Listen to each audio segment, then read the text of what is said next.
আমরা তো ড্র করছি। ওরা তো গতবার সৌদির সাথে হারছে, খুব বাজেভাবে হারছে। তারপরে তো ওয়ার্ল্ড কাপ নিয়ে গেছে। আমরা এবার এর থেকে বেটার করে দেখাবো।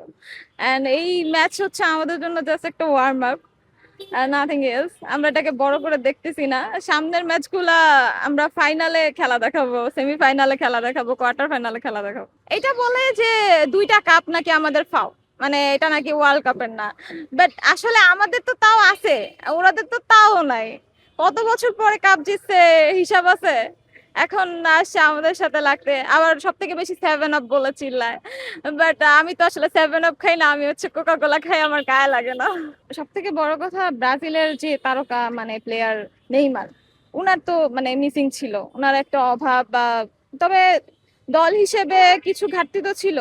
ভালো করবে, নেইমারের ইনজুরিটা শেষ হলে আশা করি খুব ভালো একটা কামব্যাক দেবে। ব্রাজিল নেইমার নির্ভর দল অনেকেই বলছে। না না, তাহলে তো ওই যে ভিনি এত ভালো খেলতো না। ভিনির গোলটা তো একদম চমৎকার একটা গোল ছিল, এমনকি হেটার্সরাও আমি মনে করি এটার প্রশংসা করতে বাধ্য।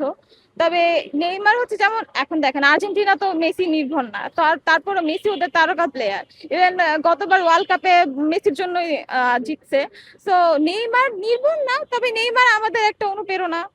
নেইমার আমাদের একটা মানে স্টার। সো ও থাকলে আরো বেটার করবো। মানে ব্রাজিল নেইমার নির্ভর না, কারণ নেইমার আসছে। নেইমারের এর আগেই তো আমরা 5টা বিশ্বকাপ জিতে ফেলছি, তাই না? তাহলে নেইমার নির্ভর কিভাবে হলো? আমরা চাই যে সে সুস্থ হয়ে ব্যাক করুক। বাট আমরা ব্যাকআপ আছে আমাদের, মানে আমাদের বাকি প্লেয়াররাও খুবই দুর্দান্ত খেলে।